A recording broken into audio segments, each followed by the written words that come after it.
Livro Memória de um Suicida, pelo espírito Camilo Cândido Botelho. Vale dos Suicidas, capítulo 1.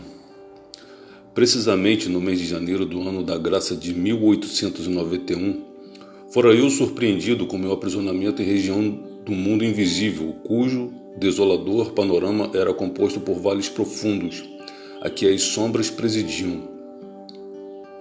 Gargantas sinuosas e cavernas sinistras, no interior das quais uivavam, quais maltas de demônios enfurecidos, espíritos que foram homens, dementados pela intensidade e estranheza, verdadeiramente inconcebíveis dos sofrimentos que os martirizavam. Nessa paragem aflitiva, a vista torturada do grilheta não distinguiria sequer o doce vulto de um arvoredo que testemunhasse suas horas de desesperação. Tampouco paisagens confortativas que pudessem distraí-lo da contemplação cansativa dessas gargantas onde não penetrava outra forma de vida que não a traduzida pelo supremo horror. O solo, coberto de matérias enegrecidas e fétidas, lembrando a fuligem, era imundo, pastoso, escorregadio e repugnante. O ar pesadíssimo, asfixiante, gelado, enoitado, por vulcões ameaçadores, como se eternas tempestades rugissem em torno. E ao respirarem-no, os espíritos ali ergastulados sufocavam-se como se matérias pulverizadas, nocivas mais do que a cinza e a cal, lhes invadissem as vias respiratórias, martirizando-os com suplício inconcebível ao cérebro humano habituado a gloriosas claridades do sol. Dádiva celeste que diariamente abençoa a terra, e as correntes vivificadoras dos ventos sadios que tonificam a organização física dos seus habitantes. Não havia então ali, como não haverá jamais, nem paz, nem consolo, nem esperança. Tudo em seu âmbito marcado pela desgraça era miséria, assombro, desespero e horror.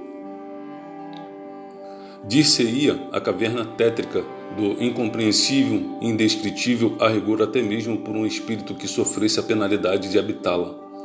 O Vale dos Leprosos, lugar repulsivo da antiga Jerusalém de tantas emocionantes tradições, e que no orbe terráqueo evoca o último grau da abjeção e do sofrimento humano. Seria consolador estágio de repouso comparado ao local que tento descrever. Pelo menos ali existiria solidariedade entre os renegados. Os de sexo diferente chegavam mesmo a se amar, adotavam-se em boas amizades, irmanando-se no seio da dor para suavizá-la, criavam a sua sociedade, divertiam-se, prestavam-se favores, dormiam e sonhavam que eram felizes. Todavia, no presídio de que vos desejo dar contas, nada disso era possível, porque as lágrimas que se choravam ali eram ardentes demais para se permitirem outras atenções que não fossem as derivadas da sua própria intensidade. No Vale dos Leprosos havia a magnitude compensadora do sol para retemperar os corações. Existia o ar fresco das madrugadas com seus orvalhos regeneradores. Poderia o precito ali detido contemplar uma faixa do céu azul, seguir com o olhar enternecido bandos de andorinhas ou de pombos que passavam em revoada. Ele sonharia, quem sabe. Lenido de amarguras ao poético clarear do plenilúnio, enamorando-se das cintilações suaves das estrelas que lá no inatingível acenariam para sua desdita, sugerindo-lhe consolações no insulamento a que o forçavam as férreas leis da época. E depois a primavera fecunda voltava, rejuvenescia as plantas para embalsamar com seus perfumes cariciosos as correntes de ar que as brisas diariamente tonificavam com outros tantos bálsamos generosos que traziam ao seio amorável. E tudo isso era como dádivas celestiais para reconciliá-lo com Deus, fornecendo-lhe tréguas na desgraça. No entanto, na caverna onde padeci o martírio que me surpreendeu além do túmulo, nada disso havia. Aqui era a dor que nada consola, a desgraça que nenhum favor ameniza a tragédia que ideia alguma tranquilizadora vem orvalhar de esperança. Não há céu, não há luz, não há sol, não há perfume, não há tréguas.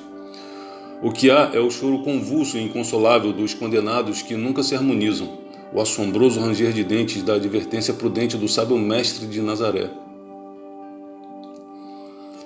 A blasfêmia assintosa do réprobo, a se acusar a cada novo rebate da mente flagelada pelas recordações penosas, a loucura inalterável de consciências contundidas pelo vergastar infame dos remosos. O que há é a raiva envenenada daquele que já não pode chorar porque ficou exausto sob o excesso das lágrimas. O que há é o desaponto, a surpresa aterradora daquele que se sente vivo a despeito de se haver arrojado na morte. É a revolta, a praga, o insulto, o ulular de corações que o percurtir monstruoso da expiação transformou em feras.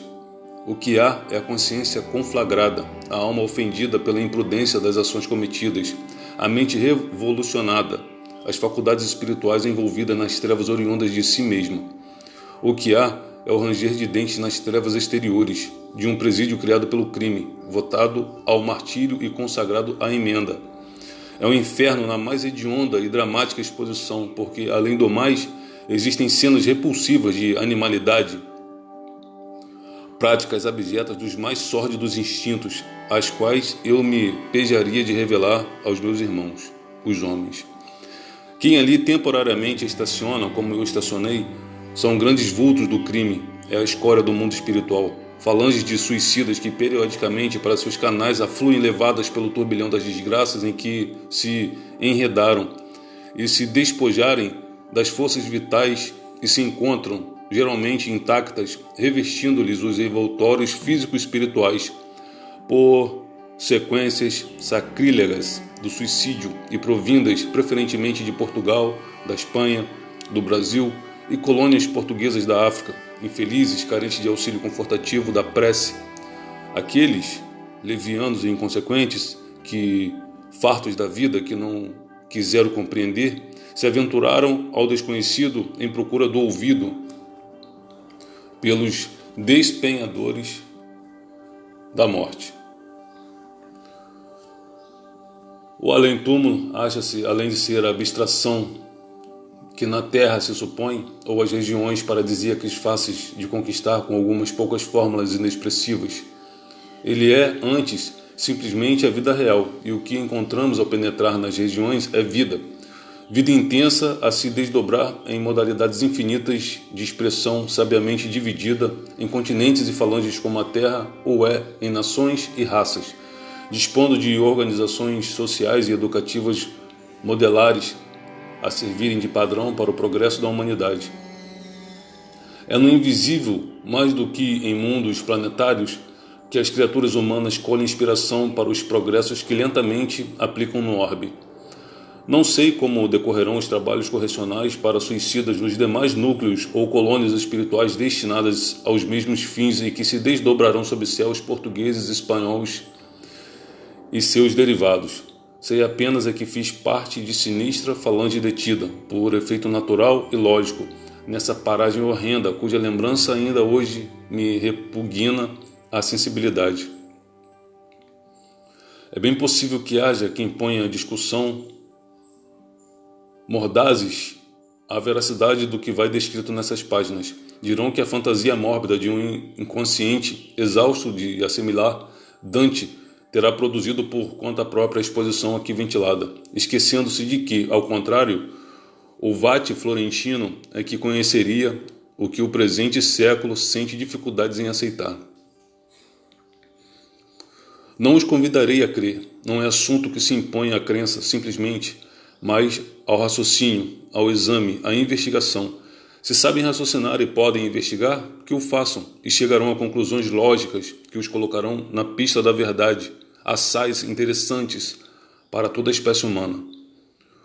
Ou aqui os convido, o que ardentemente desejo e para que tenho todo o interesse em impugnar, é que se eximam de conhecer essa realidade por meio dos canais trevosos a que me expus, dando-me ao suicídio por desobrigar-me da advertência de que a morte nada mais é do que a verdadeira forma de existir.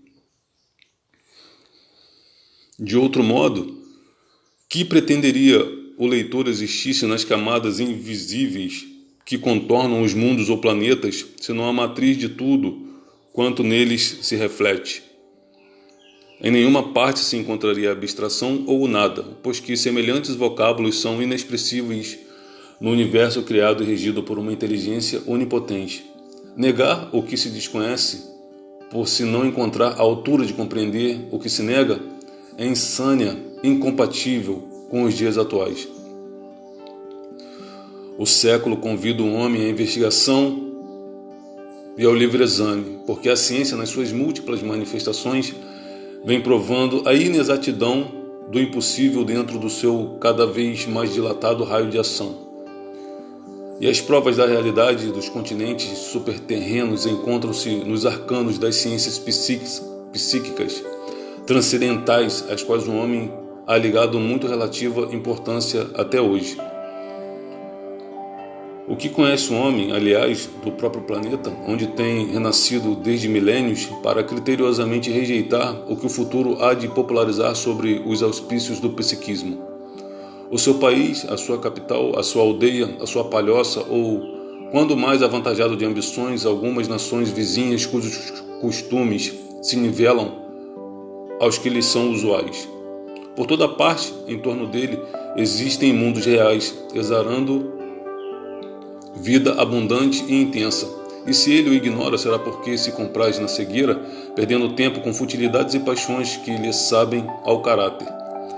Não perquiriu jamais as profundidades oceânicas. Não poderá mesmo fazê-lo, porquanto, não obstante, debaixo das águas verdes e marulhentas existe não mais um mundo perfeitamente organizado, mas um universo que assombraria pela grandiosidade e ideal perfeição. No próprio ar que respira, no solo onde pisa, encontraria um homem outros núcleos organizados de vida, obedecendo a um impulso inteligente e sábio de leis magnânimas, fundamentados no pensamento divino, que os aciona para o progresso, na conquista do mais perfeito. Bastaria que se munisse de aparelhamentos precisos para averiguar a veracidade dessas coletividades desconhecidas que, por serem invisíveis, umas e outras apenas suspeitadas, nem por isso deixam de ser concretas, harmoniosas, verdadeiras. Sendo assim, habilite-se também, desenvolvendo os dons psíquicos que herdou da sua divina origem. Impulsione pensamento, vontade, ação, coração, por meio das vias alcandoradas da espiritualidade superior, e atingirá as esferas astrais que circundam a Terra.